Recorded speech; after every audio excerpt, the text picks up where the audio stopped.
지난해 3월 지리산 구룡 매표소에서 육모정으로 이어지는 도로에서 산사태가 일어났습니다. 중장비를 동원해 바위를 치우고 있지만 무너져 내린 양이 워낙 많아 좀처럼 작업에 진전이 없습니다. 무너져 내린 바위만 무려 200여 톤. 이날 산사태로 도로는 이틀 동안 전면 통제됐습니다. 안반 사면의 균열 부위가 해빙기를 맞아 우려했던 낙석 사고로 이어진 것입니다. 해빙기. 봄이 되어 겨우내 얼었던 얼음이 녹아 풀리는 때를 일컫는 말입니다. 보통 2월 하순부터 4월 초순까지 이 기간에 해당합니다. 겨울과 봄이 교차되는 때인 만큼 낮과 밤의 기온차가 심하고 겨우내 부피가 늘어 흙 위에 얹혀있던 돌이 얼음이 녹아 깨지면서 산 아래로 부르는 시기입니다. 봄철 들어 낙석과 이게 암 사면이 불안정한 요인은요. 암석 사이에 그 지하수가 스며들고 겨울철에 그것이 얼게 됨으로써 틈이 벌어지고요. 그게 봄철이 되면 그것이 일시적으로 녹음으로써 연약해짐으로써 이게 아마 발생되는 걸로 알려져 있습니다. 지난 98년 1월 암벽이 무너져 내린 정읍시 부전동의 방산재입니다. 산사태가 난 지도 벌써 4년이 지났지만 사고의 위험은 사라지지 않았습니다. 낙석 방지 그물이 설치돼 있지만 그렇다고 안심할 순 없습니다. 얼음과 함께 꽁꽁 얼어붙은 바위가 날이 풀리면 언제 도로 아래로 떨어져 내릴지 아무도 장담할 수 없습니다. 집채만한 바위는 금방이라도 낙석망을 뚫고 도로 쪽으로 떨어져 내릴 것만 같습니다. 매일매일 이런 산간도로를 지나야 하는 운전자들로선 늘 불안의 연속입니다. 불안하죠. 뭐 늘 여기 공사했다고 그래도 아는 것보다도 오히려 더 불안한 것 같아요. 지금 저기 봐요. 저런데 이게 얼마나 힘이 지탱이 되겠어요. 여기 지금 이 조금 아래 내려가시면은 몇 년 전에 한번 무너진 데 아시죠? 네, 알고 있습니다. 그런데 지금 그 저기 도로 표면 보시면은 다 파여 있잖아요. 근데 여기 뭐 이렇게 했다고 그래서 우리는 그러니까 저쪽으로는 잘 안 붙어 가잖아요. 될 수 있으면 이쪽으로 오고. 특히 이제 이렇게 해빙기 때는 더. 경사면의 표면을 콘크리트로 뒤덮는 샤크리트 공법이 설치된 곳은 단 한 군데에 불과합니다.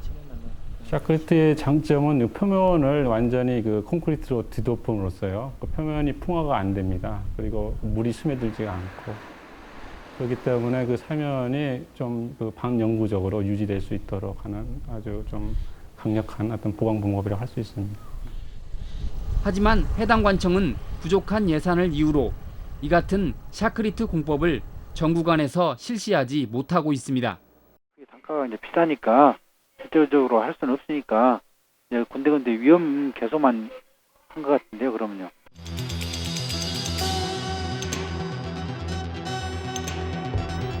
전라북도가 관리하고 있는 지방도로만 살펴봐도 부족한 예산 현황은 한눈에 알 수 있습니다. 현재 도내 지방도로 가운데 낙석 위험이 있는 곳은 모두 53군데, 소요 예산만 무려 278억 원입니다. 하지만 올해 전라북도 예산 가운데 이런 낙석과 관련된 예산은 고작 2억 원. 단순 계산대로라면 앞으로 130년은 더 기다려야 낙석 위험을 완전히 제거할 수 있습니다. 더구나 100m 구간의 낙석 방지 공사에 무려 1억 원 안팎의 돈이 들어가기 때문에 사실상 산사태를 완전히 없앤다는 것은 불가능에 가깝습니다. 전문가들은 이 때문에 요즘 같은 해빙기, 특히 낙석 사고가 많은 새벽 시간에 산간도로를 지나치는 것은 아주 위험한 일이라고 경고하고 있습니다. 새벽 시간대에 낙석이 많이 발생되는 것으로 저희가 잡고 있습니다. 그래서 도로를 주행하실 때는 특히 새벽 주행 시에는 낙석에 상당한 주의를 하셔야 할 것으로 그렇게 생각되고 있습니다.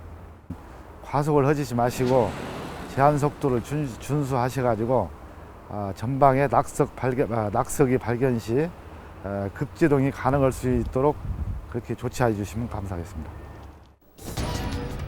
이런 낙석 때문에 사고를 당했다면 그 책임은 누구에게 있는 것일까?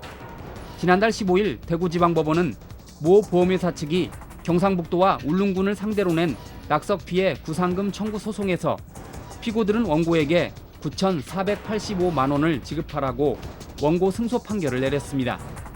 재판부는 지방자치단체가 지질의 특성과 예산적인 측면에서 낙석 방지 시설의 설치가 불가능하고 나름대로 낙석주의 표지판을 설치했다고 주장하지만 적절한 사고 예방 조치를 다했다고 보기는 어렵다면서 피고 측에게 70%의 책임을 물었습니다.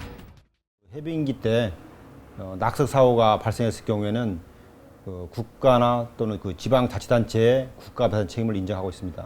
그렇기 때문에 국가나 지방자치단체가 도로변에 낙석주의라는 입간판만 세울 것이 아니고 실질적으로 낙석이 되지 않도록 관리 책임을 철저히 해야겠습니다. 해빙기를 맞아 점검이 필요한 곳은 단순히 이런 낙석에만 그치지 않습니다. 지은 지 수십 년이 넘은 아파트와 교량, 그리고 금방이라도 무너질 듯한 옹벽과 축대에 이르기까지 우리 주변의 위험시설물은 수두룩합니다.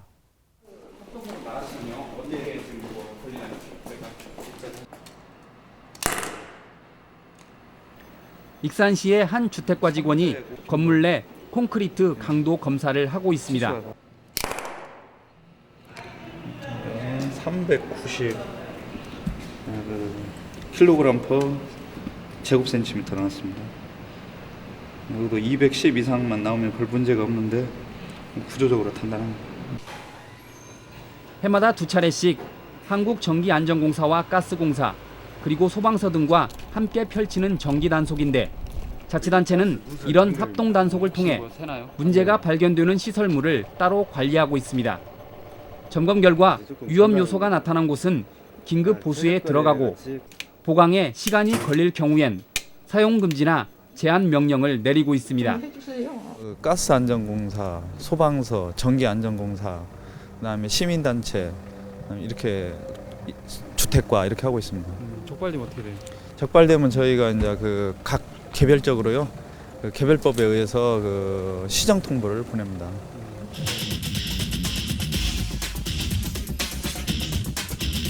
자치단체들은 특히 붕괴 위험이 많다고 판단되는 건축물과 교량 그리고 복개 도로 등을 D나 E 등급으로 지정해 재난위험시설물로 분류하고 있습니다.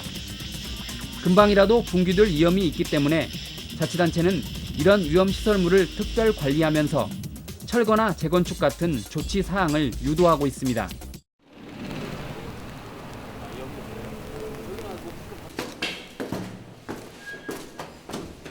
지난해 6월 D등급을 받아 재난위험시설로 분류된 전주시 효자동의 한 연립주택입니다. 지은 지 30년이 넘은 이 주택은 보기에도 건물 전체가 허름합니다. 그나마 3년 전에 페인트로 외벽을 칠해서 이 정도지 눈에 잘 띄지 않는 곳의 상황은 더욱 심각합니다. 이런 것도 시험 몇 번 바른 것인데 이런 데 보세요. 부실이 다 떨어지죠. 그 집 떨어진 거요? 이게 떨어진 거죠. 이게 지금 봐요.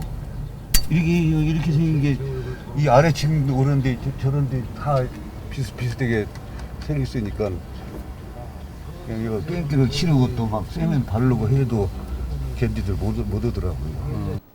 건물 아래쪽에선 몇 년 전부터 녹슨 철근이 드러나기 시작했습니다. 콘크리트는 손으로 건드리자마자 힘없이 떨어져 나옵니다. 주변 담장은 성인 한 명의 손이 다 들어갈 정도로 틈이 크게 벌어져 있습니다.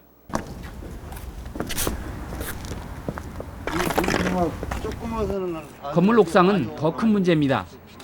주민들은 수년 전부터 옥상 빗물이 아래층으로 새는 것을 막기 위해 옥상 위에 또 다른 콘크리트를 덧칠했습니다.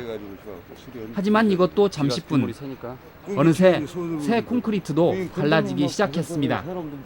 이거 막 꺼질 것 같아요. 이게 옛날에는 움직여가지고 꺼질 것 같아요. 이거 한번 바른 거예요. 왜 이게 방수한 거야. 방수를 한번 했는데 또 이렇게 그 전에는 이거 질적으로 방수를 이게 심한 방수가 생찬했어. 이게 원 바닥이죠. 근데 방수 한번 했는데 또 일어나고. 저는 베란다로 해서 들어가고. 옥상이 이렇다 보니 요즘 같은 겨울철에도 건물 내부 벽은 물기로 축축이 젖어 있습니다. 당장 재건축이 필요해 보이지만 주민 의견 수렴에서 조합 결성 그리고 자금 조달에 이르기까지 앞으로 남아있는 일이 산 넘어 산입니다. 아직 재건축을 할 것인지 말 것인지 주민 의견도 결정되지 않은 데다 적잖은 비용 때문에 재건축을 부담스러워하는 주민들도 있습니다. 나가려면 돈이 있어야 나갈 거 아니에요. 이거 그러면 전세가 아니고 직접 매매해서 들어오셨다고 말씀이시죠? 오면 샀어요. 근데 이제 재건축은 아무래도 부담이 되겠네요. 우리 같은 경우에는 재건축대로 오면 부담이 되지. 그렇다고 당국의 도움을 기대할 수도 없는 노릇입니다. 일반적으로 자치단체는 사유재산인 아파트와 연립주택에까지 예산을 지원해주진 않기 때문입니다. 민간 아파트 경우에는 시에서 특별히 도와줄 수 있는 법적인 사항은 없습니다. 다만 저희들이 그 법에 의해서 해년 그 특별 수선 충당금을 예치를 하고 있습니다. 그래서 그 특별 수선 충당금으로 하자가 있는 부분에 대해서는 보수 보강을 하도록 이렇게 되어 있습니다. 그리고 또 더욱 더 심각한 그 구조 안전에 관한 그런 문제가 있을 때는 정밀 안전 진단을 실시하도록 저희들이 명을 합니다. 그래서 정밀 안전 진단 결과에 따라서 보수 보강 조치토록 이렇게 하고 있습니다. 결국 이런 건물 피해를 입지 않으려면 평소에 자신의 건물을 꼼꼼히 살펴보는 지혜가 필요합니다. 벽지가 자주 찢어지거나 화장실 벽 타일이 깨질 때, 천장에서 뚝뚝 소리가 나거나 창틀이 잘 안 맞을 때, 건축물이나 주변 옹벽에서 심한 균열이 발견될 때는 반드시 건축물의 안전 진단을 받는 게 좋습니다. 하다가 못 간다는 게 위험한 게. 역시 D등급을 받은 익산시 3기면의 장안교입니다. 교량 한편에 녹슨 철근이 튀어나와 있습니다. 철근 주변에 콘크리트에 손을 대자 힘없이 교량 일부분이 떨어져 나옵니다. 지금 이런 날이 없을 거예요, 아마. 전라북도에는 없을 거요. 이 다리는 만들어진 지 벌써 35년이 넘었습니다. 70년대 새마을 운동 당시 건물 노하우가 없는 주민들이 직접 만든 탓에 그동안 늘 붕괴 위험이 제기돼 왔습니다. 그나마 지금까지 버틸 수 있었던 것도 다리 중간에 또 하나의 교량을 설치했기 때문입니다.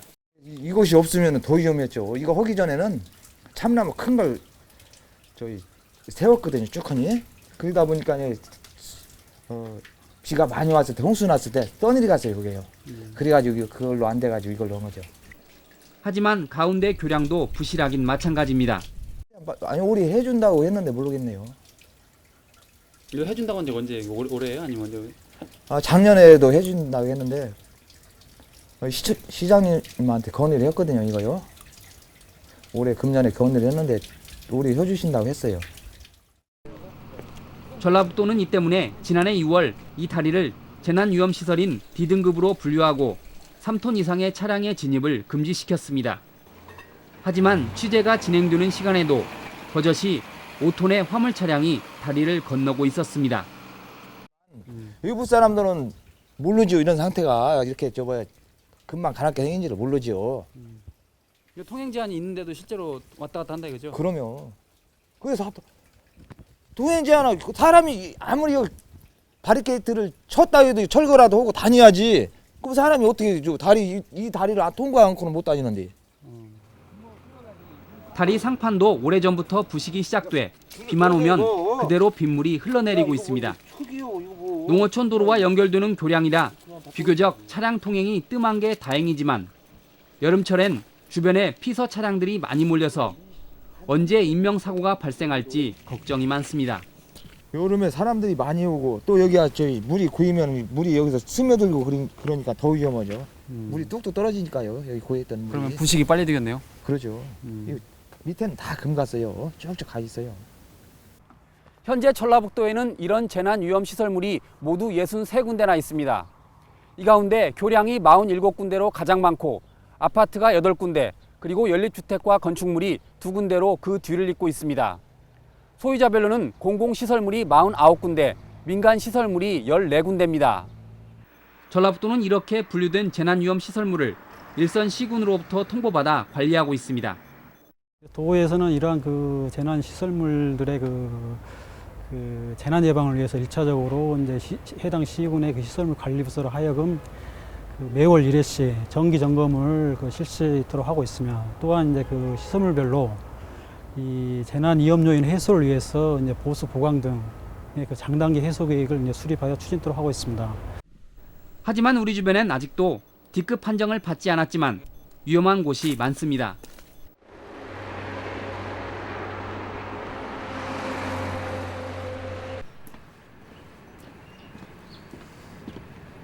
이른바 달동네로 불리우는 전주시 교동의 오목대지구입니다. 현재 이곳의 소형 건축물 가운데 전주시로부터 D급 판정을 받은 곳은 한 군데도 없습니다. 하지만 적잖은 건물이 재난관리 대상 시설물 못지않은 위험을 안고 있습니다. 엇빛이 올라간 게로 뒷집이 허물들 의가 있다고. 그거 핑계만 대고 작년 그 중에서도 74살 김옥희 할머니가 사는 집은 특히 위험합니다. 수십 년 전 무너져 내린 토사 때문에 이미 재난을 입었던 김 할머니는 지금도 언제 무너져 내릴지 모르는 절개지 바로 아래에서 어린 손녀와 단둘이 불안한 하루하루를 보내고 있습니다. 그나마 아카시아 나무가 없었더라면 할머니의 집은 진작 흙더미에 뒤덮여 있을지도 모를 일입니다. 내가 이건 다 심어놨는데 허물리겠네. 비만 오면 저렇게 해갖고 저 뿌리가 다 나오잖아요. 그리고 저하고도 저 아까시 나무 봐봐요. 이렇게 생겼잖아요. 여기 바로 서야 하는데 이 집이 자꾸 흙을 막 이렇게 앞으로 막 허쟁이 저렇게 희망 이렇게 생겨서 아까시 나무 저거 아니면 저거 다 희망 허물렸어 파뇨. 세상 물정을 잘 모르는 할머니는 지금도 전주시에서 이 절개지를 금방이라도 고쳐줄 것으로 믿고 있습니다.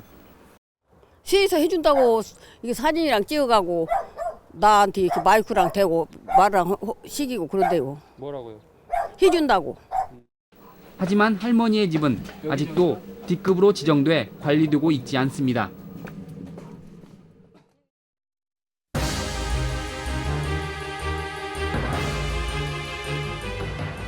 해빙기가 찾아왔습니다.